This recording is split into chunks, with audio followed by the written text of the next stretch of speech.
Well, good afternoon, everybody, and welcome to the Samfiru Tumarkin live employment law show. My name is Chen, and I'm an employment lawyer based in our firm's Vancouver office here in British Columbia. So, welcome, everybody. I understand we have some people from Facebook, YouTube, LinkedIn, and Twitter today. For my regular viewers, they know that I'll be here for the next 29 minutes. I'll be here answering any and all questions to do with employment law. If there's any new people joining us today, please feel free to type in your questions anytime in the text box in front of you. I can't see anybody, but hopefully everybody can see and hear me clearly. I'll just read your question, whatever it is, on the text box here in front of me, and I'll do my best to answer it. But like I said, we can cover a broad range of topics today.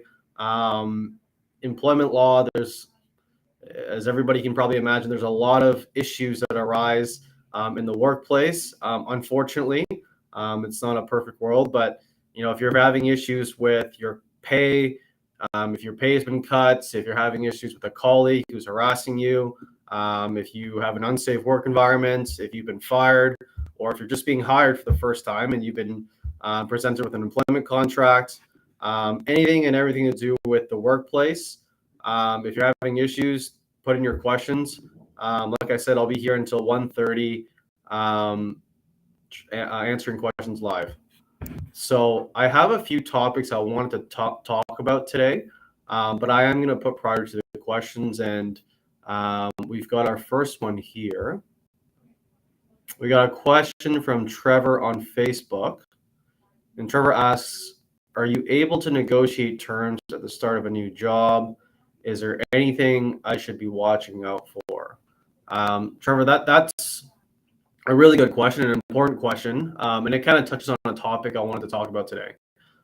So first of all, yes, you're able to negotiate terms. An employment relationship it's a contract, right? And obviously, when you enter into a contract, most of the times it's the terms are negotiable. So you can negotiate your pay, obviously, most people know that, your hours of work, your any restrictive covenants you might have, non-competition clauses, what changes can be made to the employment contract after you've signed it. There's, a lot of different terms you can negotiate over. The question usually is, how much bargaining power do you have, right, as the employee? Typically, if you're the general rule is, if you're in a lower level position, the offer is simply, or most of the times, it's take it or leave it, right? And you don't have much power in terms of pushing back on pay or hours of work and stuff like that. If you're on the other end of the spectrum, if you're a senior VP or a CEO, you have a lot more, generally, you have a lot more leverage to kind of negotiate specific terms of the contract. And so you should absolutely try and negotiate, but just keep in mind that a lot of times, unfortunately, the employer may not budge as much, but that doesn't mean you shouldn't try. In terms of things to watch out for, one of the most important terms that most people don't think about at the beginning of the employment relationship is what happens at the end of the relationship, right? And so some contracts are silent as to what happens if one party wants to terminate the employment relationship.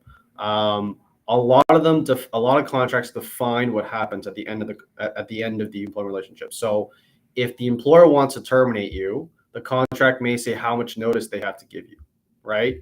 If the contract doesn't say anything, you're probably governed by what's referred to as common law notice.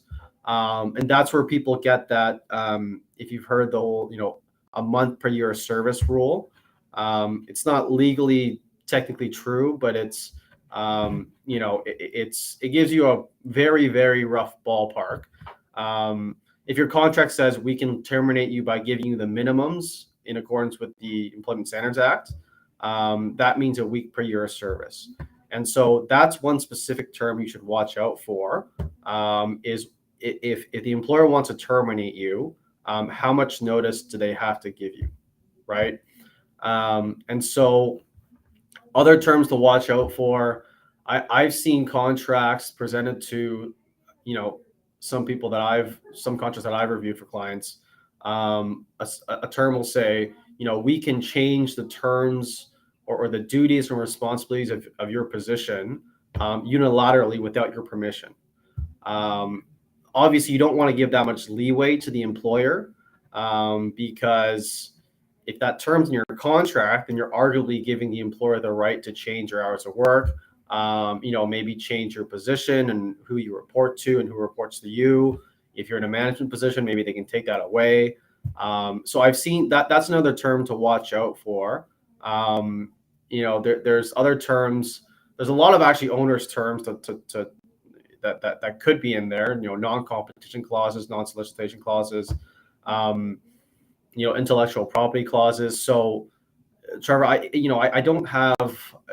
I guess the best advice to give you, if you're given a long employment contract, or even if it's just a short one, probably just get it reviewed by a lawyer. That's probably the best way to, because there's so many different things that could come up, and different things matter in one employee situation, but doesn't matter as much in another employee situation. And so it's best to get legal advice before you sign a new contract, especially if you're leaving a long-term job for a new one, or if you're a more senior level person and you have that negotiating power that you can push back terms on. So hopefully that kind of answered your question in a general way there, Trevor. If you have any follow-ups, and that applies to everybody. If anybody has any follow-ups on my answers today, please feel free to just type it in the text box, and I'll get to it when I can. But yeah, Trevor, if you have anything more specific, any specific terms you want to talk about, please feel free to follow up. Vanessa, we got our next question here is from Vanessa. She asks, are you entitled to an annual bonus if you are currently on medical leave? So, Vanessa, that's sometimes yes, sometimes no. A situation where you would not be entitled to it is you've been on medical leave for the entire year that the bonus was for, right? So in that situation, you're probably not entitled to it. If you've been working for, let's say, 364 days of a specific year, and you went on medical leave on the last day that was supposed to be paid out, you're probably going to be entitled to that bonus. So you see, it's a matter of degree. A lot of the bonus plans also have specific or explicit terms that specify what you need to accomplish to achieve that bonus. If there's no bonus plan, if the employers verbally told you, here's what you need to do to achieve that bonus, that's fine too. So my answer to you is it really depends on the circumstances. First of all, how much of the year did you work, and second of all, what are the actual terms of the bonus plan that you have? Okay, so we've got a question here from El Zhang.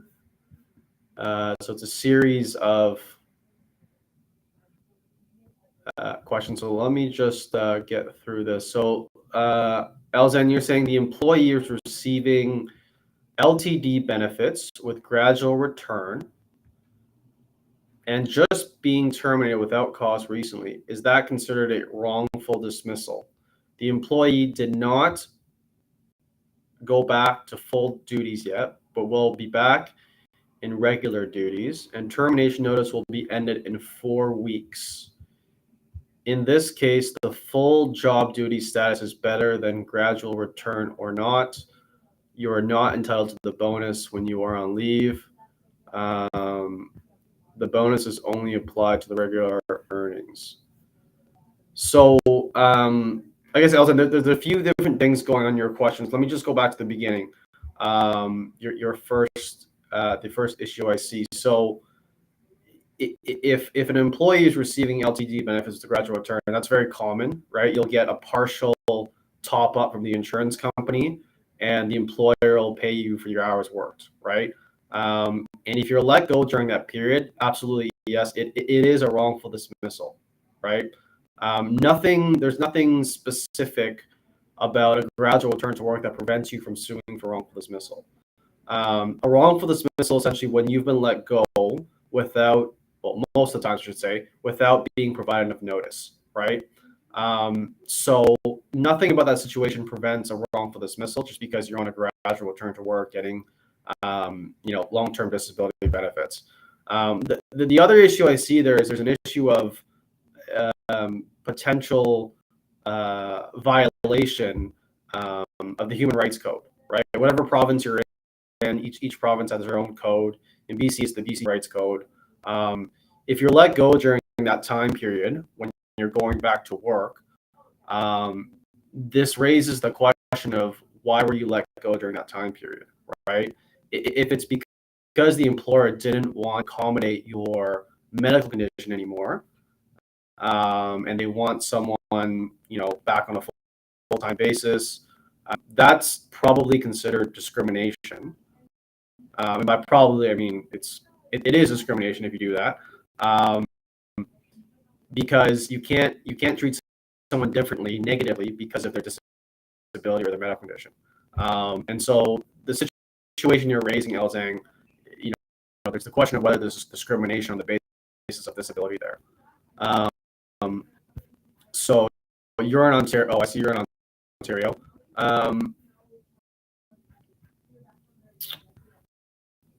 So the termination notice will be ended in 4 weeks. You are, and sorry, the full-time, I don't understand the part where you're asking the full-time job duty status, is it better than LTD gradual return to work or not? So also maybe you can clarify what your, how this termination affects you. If it's about a bonus, or if it's about, are you concerned about a bonus, or are you concerned about the wrongful dismissal, or because if there's a bonus that you were going to earn during that time period, you could still try to claim for it. So maybe if you just try to clarify your question and what you're trying to achieve in your situation if you've been let go. And I know you're Ontario, Elzang, but it's the Ontario. There's the Ontario Human Rights Code too. So next question here is from Hannah. She asks, can you be forced to work overtime if you have occasionally worked OT shifts in the past? So that's a good question. I mean, if your contract says that you'll be required to work overtime, then yes, right? The employer is allowed some flexibility with your hours of work. Obviously, if you say no and it's a condition of your employment, that's considered insubordination, right?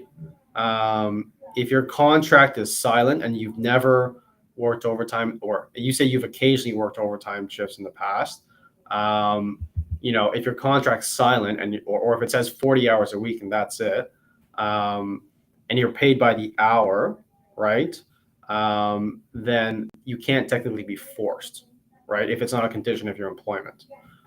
There's been cases in the past that I know of where if your contract doesn't say you have to work overtime and the employer forces you, and by force, I mean they ask you, because of the nature of your job, they make you work 20 hours of overtime every week.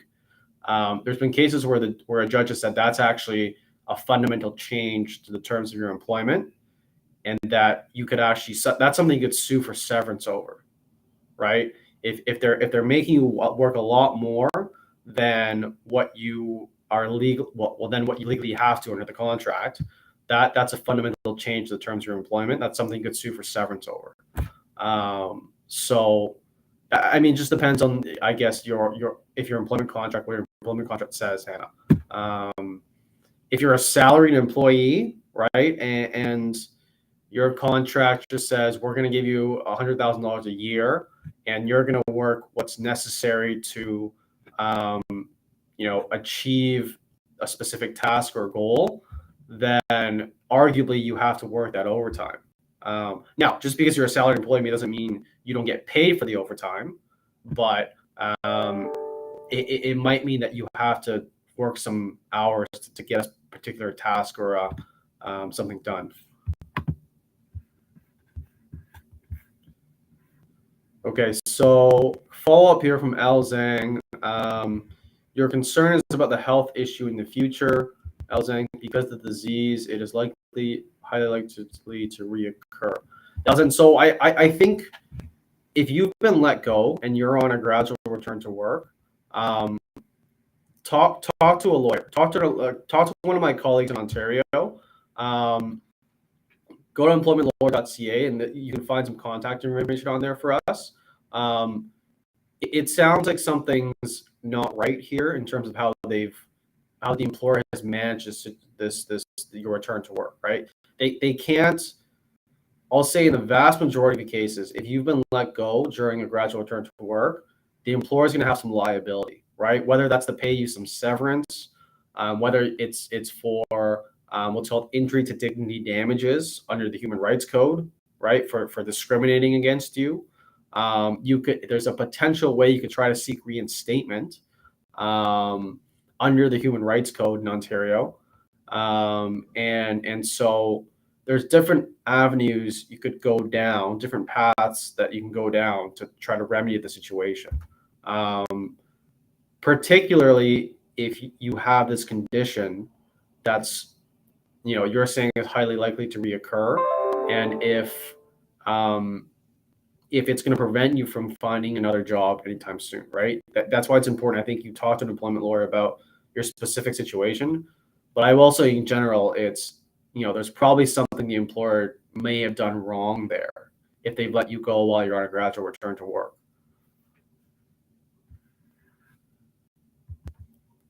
Okay, so got a question here from Lee on Facebook.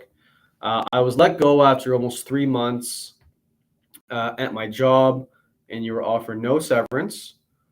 You were told that it was because it was just not working out, and since it's probation, no severance. I actually think this is because I have a scheduled surgery in a couple of weeks. What can I do here? Yeah, Lisa, that's I guess that ties into my answer to Mr. Zhang, or Miss Zhang, I should say. I don't know. If you think that it's because of a scheduled surgery, right? That's a potential ground for filing a discrimination case, right? And obviously it depends on the evidence and what can be proven. But if you can prove that they knew about your surgery and that was at least part of the reason they let you go, right? It doesn't have to be the main reason. It just has to be part of the reason they decide to let you go. That's a discrimination case, right?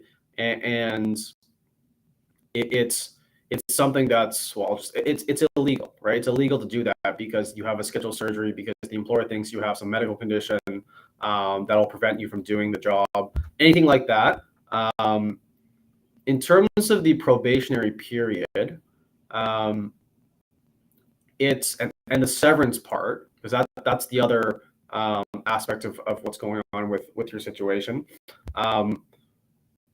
In BC, unless your contract says you have a probationary period, the employer is not automatically entitled to put you through a probationary period, right?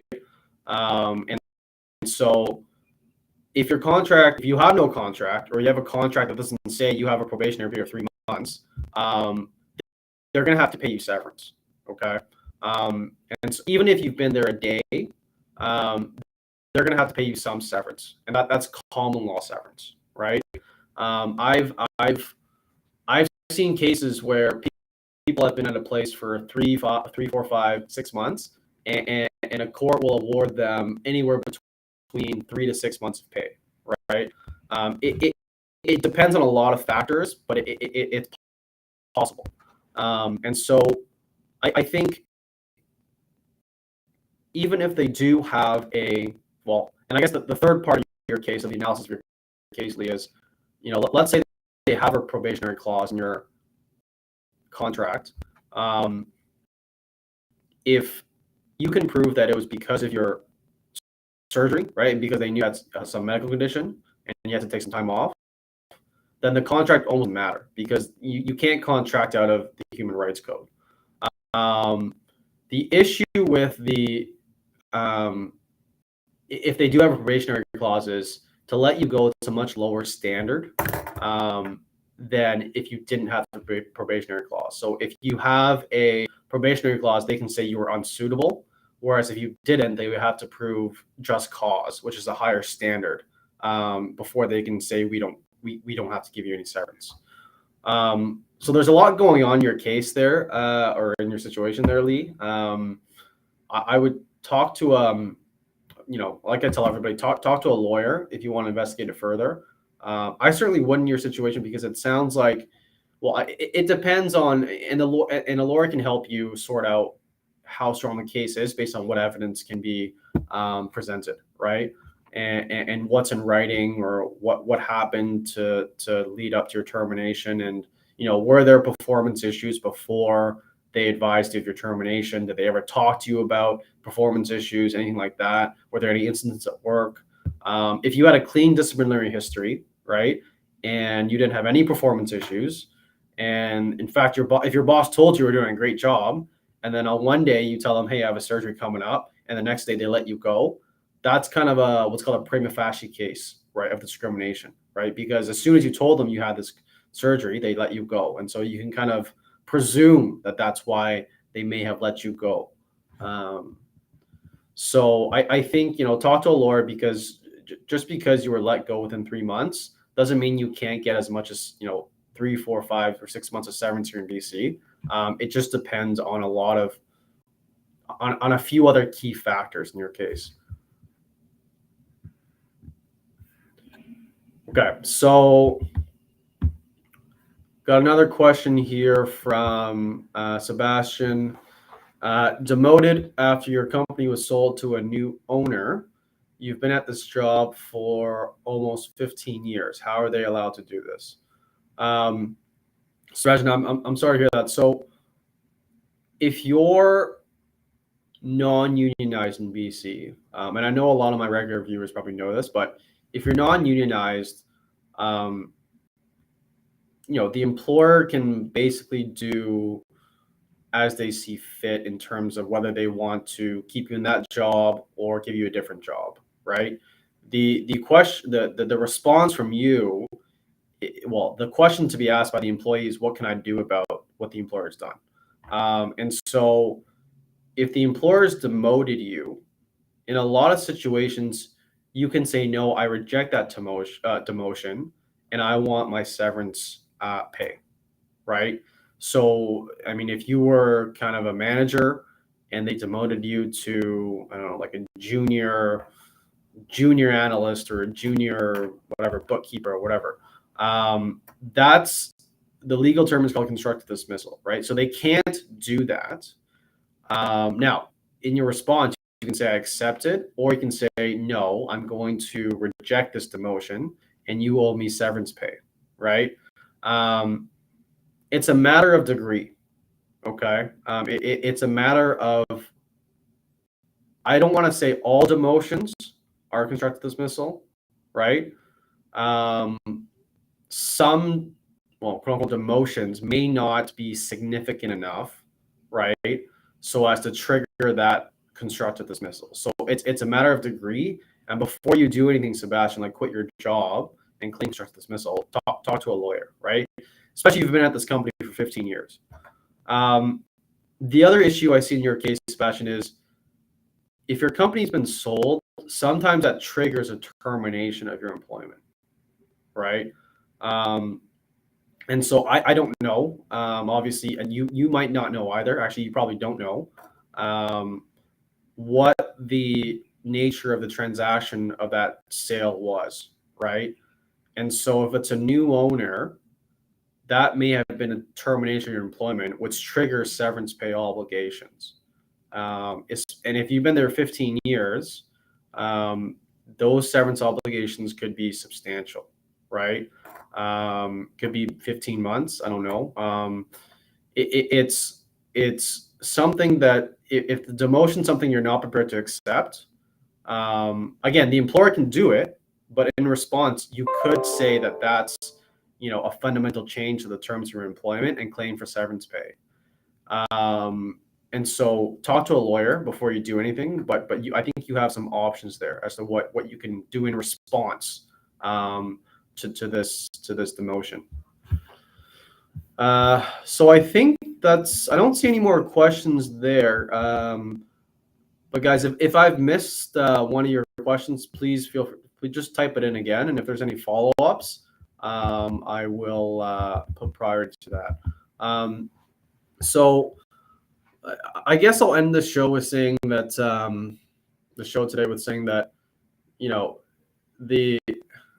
there's a lot. Well, I think there's a recession coming. If you've been let go as part of a mass layoff, or if you've just been let go, I would strongly urge you to, especially if you've been with the company for a long time, or even if you've just started with a company, get that severance package reviewed. One of the topics I was going to talk about today is this issue of termination clauses, which I briefly touched upon. If you've been let go, the first place you should go to is if you have a contract and see what it says, then take it to a lawyer and get them to weigh in on it. I've seen contracts that say, if we let you go, we'll give you a year's pay, right? Which you might be happy with. A lot of times, and unfortunately, employers, if they let you go, especially during bad times, during recessions, it sounds bad to say, but they don't want to necessarily pay your full entitlements, right, all the time. And so you should look at your contract, see what it says. If you don't have a contract, you're going to be governed by the common law. And the common law, as a very general rule, let's say a month per year of service, right? It could be up to 24 months pay. If you have a contract and you have a termination clause that says that you're entitled to the minimums, a lot of times there's ways to get out of that termination clause, which is a significant part of my job, is helping employees. If they've signed something that says that the employer can let them go with 2 weeks notice, and they've been with the company for whatever, 20, 25, 30 years, that's something I try to help employees overcome, right? Whether through negotiations or whether through a court judgment. Because if you've been with a company for 30 years and you have a contract that says that they can let you go 2 weeks notice, that's not right. Right? A judge would probably not enforce that against you. And so keep that in mind. We've got one more question here from Rocket, I see. Do truck drivers get overtime pay? If so, when does it usually kick in? So Rocket, I don't. They do. I know there's special rules and regulations, in the province too, Rocket. But the short answer is yes. I think there's actually rules for them under the regulations in BC, and it's probably different province by province. So I can't speak to if you're in a different province. But Rocket, if you reach out to me, I'm fairly certain I can shoot you a link or find the answer for you fairly quickly. Anyway, so I think that's all the questions for today. Hopefully that I know I wasn't too specific about a lot of stuff, guys, but hopefully there's some general guidelines for the future. So I will end it there, but I'll be back in 2 weeks. Hope everybody has a good weekend and happy Halloween as well.